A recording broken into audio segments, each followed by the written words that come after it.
so get ready because today we are going to deep dive into Mel Robbins' Let Them theory from her book. Okay. You probably already know the basic premise. Yes. Stop stressing over things you can't control. Right. And pour that energy into the things you can. Makes sense. Sounds simple, but I bet we're going to uncover some really surprising applications for this in our own lives. What really intrigued me, reading the book were Mel's stories, navigating tough bosses, family dynamics, and even like the challenges of finding friends as an adult. Yeah, and that's what makes the concept so deceptively profound. It touches upon so many facets of human interaction, and understanding the psychology behind it can truly be transformative. Totally. But before we get into all that, let's just start with the origin story. You won't believe where this Let Them epiphany hit Mel. Where? Prom night. Oh, wow. And it involved a taco fiasco. Okay, I'm all ears. A good origin story always helps to set the stage. Okay, so picture this. Pouring rain, a group of teenagers in their prom finery, and no dinner reservations. Oh, no. Mel's son, Oakley, and his friends decide to go to this little taco joint, Amigos. And Mel, being a mom, goes into full-on panic mode trying to find reservations. Oh, I see. The classic parental instinct to swoop in and save the day. Yeah. I can already see how this is going to tie into the let them idea. Right. Like she was about to order pizza to the house when it hit her. Like, why was she so stressed? It was their night, their plans. So she hands Oakley $40 and says, "Have an awesome prom." Wow.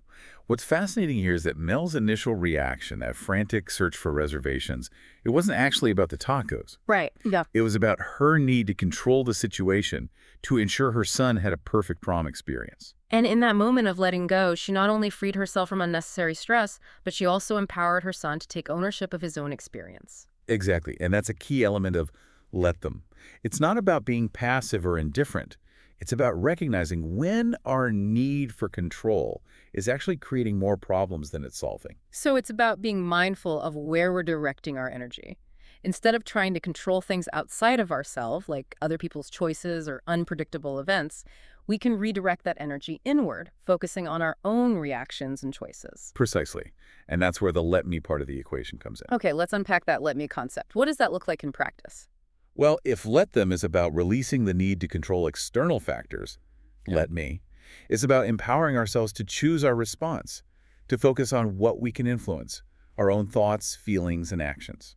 So in Mel's prom story, while let them was about accepting that she couldn't control her son's dinner plans, let me would be about her choosing to relax and enjoy the evening, trusting that everything would work out even if it wasn't exactly according to her plan. Right. It's a shift from I need to fix this to I'm going to choose how I react to this.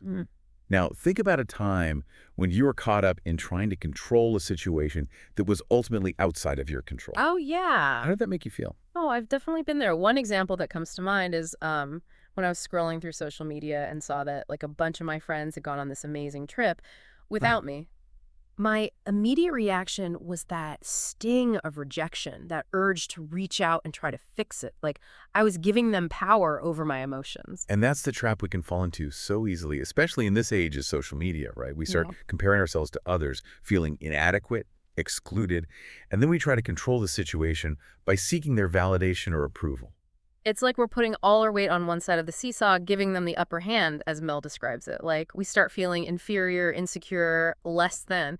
But when we say let them, it's like we're pushing off the ground and reclaiming our side of the seesaw. Yes, the power dynamic shifts. We're no longer at their mercy. So instead of dwelling on why I wasn't invited on the trip, what did I do? I focused on the let me. Let me reach out to a few of these women because I genuinely miss them, not because I want to be included in their next adventure. And that shift in perspective is so key. Instead of reacting from a place of hurt or insecurity, you took control of your own actions and intentions. And it's not about pretending you don't care.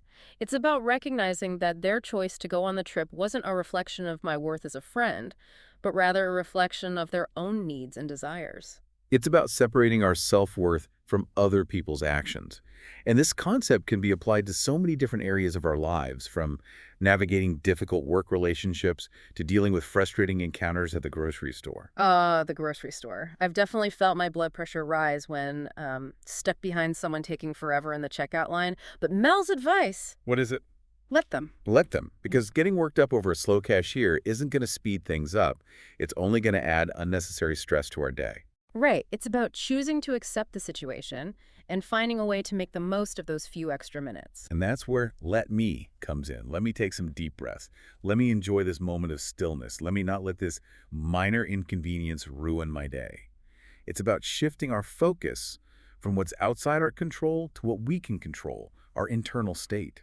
That's so true. And Mel even brings in the science behind this, talking about how our brains go into survival mode when we're stressed. It's like our brains are stuck in that fight or flight response, which can be helpful in truly dangerous situations, but not so much when we're just dealing with everyday annoyances. By saying let them, we're actually helping our brains to calm down and shift out of that survival mode. We're giving ourselves permission to step back from the situation and reclaim our inner peace. It's a powerful technique, and the more we practice it, the more natural it becomes. So instead of letting those little annoyances derail our day, we can choose to let them be and focus on creating a more peaceful and empowered experience for ourselves. Yeah.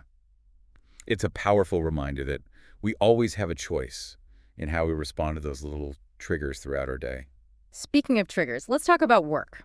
Yeah? This is where let them can be really tough, especially when you're dealing with a difficult boss. Right. I'm thinking of Steve, the boss Mel describes, who keeps dangling that promotion but never delivers. Ah, Steve. Ah, I'm sure many of us have encountered a Steve in our careers, that feeling of being strung along, constantly trying to figure out what they want, how to please them. it's so frustrating. And it's easy to get caught up in trying to control the situation, to somehow force them to recognize our worth and give us what we deserve. But what does Mel suggest? Yeah. Let them. Let them continue their frustrating behavior, because ultimately we can't change them. What we can change is our response. So the let me in this scenario is about taking back our power. Let me focus on finding a better job, a boss who actually values my contributions. Let me take ownership of my career trajectory rather than waiting for Steve to finally see the light. It's a powerful reminder that we're not trapped. We always have the option to walk away, to create a work environment that aligns with our values and goals. It might not be easy, but it's a choice we have. This reminds me of something that really resonated with me in the book, the idea of frame of reference. It explains how we can apply let them to those tricky family dynamics, particularly when dealing with differing opinions and expectations. Family relationships can be incredibly complex, and it's easy to get caught up in those emotional tug-of-wars, feeling hurt or judged when our loved ones don't agree with us. Right. Mel actually shares a story about how her own mother initially disapproved of her husband, Chris. Years later, she realized her mom's disapproval wasn't a personal attack, but rather a fear of losing her daughter. So by understanding her mom's frame of reference, Mel was able to detach from the need to convince her mom that Chris was the one. And this concept can be particularly helpful in navigating blended families, where those differing opinions and expectations can be amplified. Mel emphasizes letting stepchildren grieve the loss of the family structure they once knew, rather than forcing them to immediately accept a new reality. That's a key takeaway here.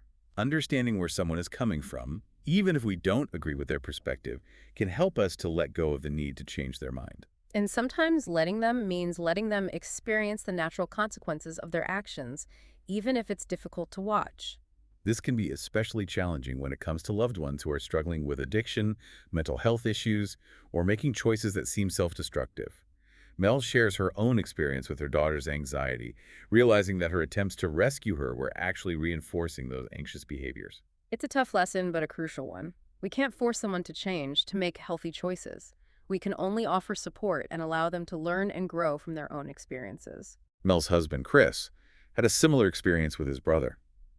He asked for a loan during a difficult time, but his brother refused.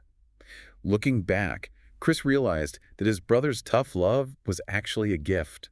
It forced him to face the consequences of his choices and ultimately find his own way out. It's a powerful reminder that sometimes the most loving thing we can do is to step back and allow our loved ones to fall down, to make mistakes, to learn from those experiences.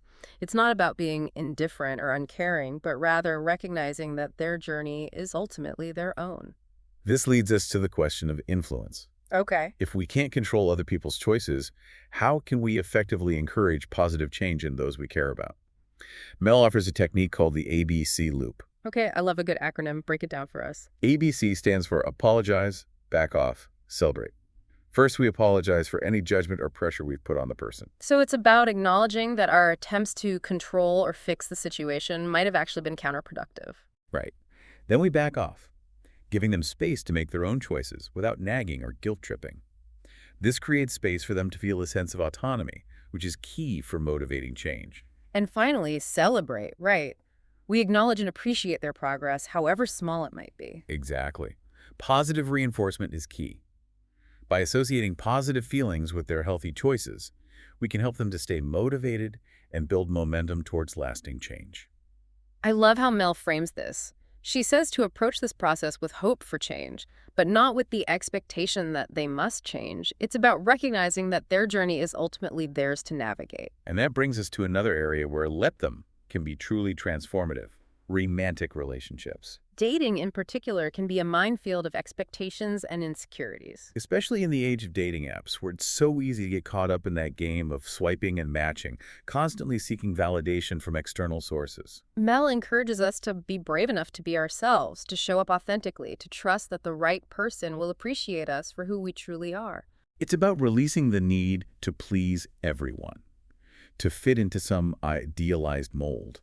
It's about recognizing that our worthiness is not contingent upon someone else's approval. And if someone is confused about whether or not they like you, well, Let them be confused. exactly. Their confusion is a reflection of them, not of you. And that's a key element of using let them to choose the right relationships. It's about recognizing those red flags, those behaviors that reveal a lack of respect, reciprocity, or compatibility. Let them not text back, let them make empty promises, let them string us along with vague assurances. And in doing so, they reveal exactly who they are and where we stand in their lives. So instead of chasing after those who clearly aren't interested, we can redirect our energy towards cultivating relationships with people who truly value and appreciate us. And this applies not only to romantic relationships, but also to friendships. Friendships, I thought let them was primarily about romantic relationships. It's a common misconception. While many of the examples in the book focus on romantic relationships, the principles of let them can be applied to any relationship dynamic. Okay, so how does let them work in the context of friendships? Well, Mel talks about how friendships, especially in adulthood, often go through this process she calls the great scattering. The great scattering, what does that mean? Think about it. When we're younger, our friendships are often defined by proximity. We see the same people at school, in our neighborhoods, in our extracurricular activities. It's a built-in social structure. But as we get older, our lives start to scatter, both geographically and in terms of our priorities and schedules. We move to different cities, start new jobs, get married, have kids. Our time and energy become more limited. And maintaining those friendships requires more effort, more intentionality. Exactly. And sometimes those friendships naturally fade or evolve as our lives change. Mel shares some pretty startling statistics about how much time we spend with our coworkers compared to our family and friends. That's interesting. We often assume that just because we see our coworkers every day, we're forming meaningful connections, but that's not always the case. Mel's daughter, Sawyer, actually had a similar experience in college. She felt lonely and disconnected from her peers, even though she was surrounded by people her own age. It wasn't until the end of her freshman year that she finally found her tribe, her group of friends who shared her interests and values. It's a reminder that finding those true connections takes time and effort. It requires us to keep putting ourselves out there, even when it feels discouraging. Mel's advice to Sawyer was to give it a year. Keep showing up authentically, and eventually those genuine bonds will form. And what about when friendships start to change or drift apart? Mel encourages us to look at those friendships through the lens of three pillars: proximity, timing, and energy. As something shifted in one or more of those areas. So if the physical distance has grown, our schedules become incompatible, or the energy between us has changed, it might be time to. Let them go. Accept that the friendship has run its course, and make space for new connections that better align with our current stage of life. That can be really tough, especially if we've shared a lot of history with those friends. But it's also a reminder that our lives are constantly evolving, and our friendships need to be able to adapt to those changes. Mel actually shares a very relatable story about her own experience moving to a new town in her 50s. Oh, I'm curious to hear about this. Starting over in a new place can be daunting, especially when it comes to building a new social network. Mel admits she spent the first year of her move feeling sorry for herself and avoiding any attempts to connect with others. It's easy to get caught in that cycle of isolation, especially when we're feeling vulnerable or insecure. What was the turning point for her? One day she was walking with her daughters and they passed by the house of a woman she'd met briefly. Her daughters encouraged her to knock on the door and say hello. Wow, they really pushed her out of her comfort zone. They did. And she actually did it. She swallowed her fear and introduced herself. And guess what? The woman was incredibly welcoming and invited her in for a chat. That's amazing. It's a reminder that sometimes taking that small step, that initial leap of faith, can open up a whole new world of possibilities. Exactly. And that's what Mel emphasizes. Adult friendships are something we create. They don't just happen magically. It takes effort, intentionality, and a willingness to put ourselves out there. So instead of waiting for others to reach out, we can embrace that let me mindset. Let me be the one to go first, to initiate conversations, to extend invitations. And remember, not every connection is going to click. Some people will be receptive, others won't. And that's okay. Let them not be interested. Let them not have time. Let them prioritize other relationships. It's not a reflection of our worth. It's about recognizing that we can't force those connections, but we can choose how we respond to those rejections. Instead of taking it personally, we can simply let it be and move on. And as we do that, as we embrace the principles of let them and let me in our friendships, we create space for more authentic, fulfilling, and supportive connections to enter our lives. And sometimes those connections come from unexpected places, reminding us that we haven't even met some of our favorite people yet. It's so hopeful, right? Like to think that there are these amazing connections out there just waiting to be made. It really highlights the abundance mindset Mel talks about, that there's enough love, friendship, and connection to go around. And it brings to mind another aspect of the let them theory that we haven't touched on yet, comparison. Oh, yeah. Mel talks about how there are two types of comparison, one that's toxic and one that can actually be helpful. Ah, yes, comparison, the thief of joy, as they say. It's such a human tendency to size ourselves up against others. So true. But as Mel points out, sometimes that comparison trap can lead to like this downward spiral of negativity and self-doubt, Mm. especially when we're focusing on things we can't change, like our physical appearance, natural talents, or someone else's inherent luck. She uses the example of her daughter Sawyer, constantly comparing herself to her younger sister Kendall, who's naturally athletic and musically gifted. Sawyer, on the other hand, struggles in those areas. And that comparison became so toxic for Sawyer that it started to, affect her self-worth. She was focusing on what she wasn't rather than celebrating her own unique strengths and talents. This is where let them becomes so crucial. It's about letting go of the need to be like someone else, to have their talents, their effortless grace. And the let me in this scenario is about shifting our focus inward. Let me explore my own passions and interests. Let me develop my own strengths. Let me define success on my own terms. It's about recognizing that we each have our own unique path to walk, our own gifts to share with the world, and comparing ourselves to others only serves to distract us from that journey. But here's the interesting part. Mel also talks about how comparison can be a source of inspiration. Right. There's the torturous kind of comparison, as you mentioned, but then there's the inspirational kind, which can actually motivate us to grow and achieve our goals. Exactly. She shares the story of her friend Molly.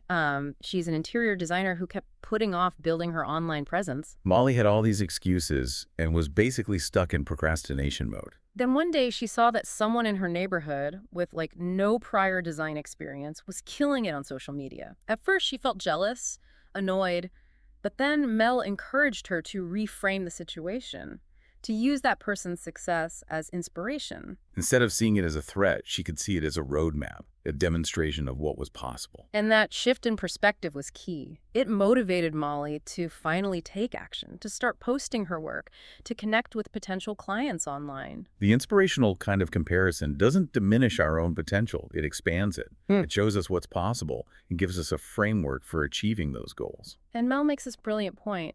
The steps we need to take to achieve our goals are often very simple. The problem is not doing them. It's about overcoming that resistance, that inertia, that keeps us stuck in procrastination and self-doubt.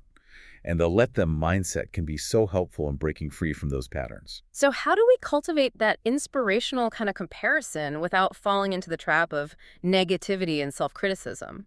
It's about being mindful of our intentions. Are we comparing ourselves from a place of scarcity, feeling like we're not enough? Or are we approaching it from a place of curiosity and possibility, recognizing that their success can inspire our own? And if we notice ourselves spiraling into that negative self-talk, we can always redirect our focus, reminding ourselves of our own unique strengths and the progress we've already made. It's about celebrating our own journey while simultaneously allowing ourselves to be inspired by the achievements of others. So as we wrap up this deep dive into the let them theory, I think it's worth addressing one final and important question. Okay. What about those situations where someone's behavior is truly harmful or unacceptable? Does let them mean we should tolerate abuse or disrespect? That's a crucial point to clarify. Let them is absolutely not about condoning harmful behavior or allowing ourselves to be mistreated. Yeah. It's important to remember that while we can't control other people's actions, we can control our response. And sometimes the most empowered response is to walk away, to set firm boundaries, to protect our own well-being. That's right. If someone is consistently behaving in a way that is abusive, manipulative, or disrespectful, we have a responsibility to ourselves to create distance, seek support, and prioritize our safety and mental health. This applies to all kinds of relationships, romantic partnerships, friendships, family dynamics, even work environments. And Mel emphasizes that seeking professional help can be incredibly valuable in navigating these challenging situations. We don't have to go through it alone. There are resources and support systems available to help us heal and create healthier relationships. It's a powerful reminder that let them is not about being passive or enabling harmful behavior. It's about recognizing our own agency and choosing to respond in a way that empowers us and protects our well-being. And ultimately, it's about creating a life that makes us proud. A life filled with authentic connections, meaningful pursuits, and a deep sense of self-love and acceptance. This deep dive has been so insightful. It's given me a whole new perspective on how to approach relationships and navigate the challenges that inevitably arise. I agree. The beauty of Let Them is that it's a practice, a journey of self-discovery and growth. And as we continue to explore these concepts and experiment with these tools in our own lives, we create more space for peace, joy, and fulfillment in all our relationships. So as we sign off today, I want to leave you with one final thought to ponder. Okay. If you knew you couldn't fail, what would you do differently in your relationships? What boundaries would you set? What conversations would you have? What dreams would you pursue? Let that question simmer in your heart. And as you navigate the complexities of your relationships, remember the power of let them and let me. Until next time, fellow deep divers, keep exploring, keep learning, and keep creating the life you deserve.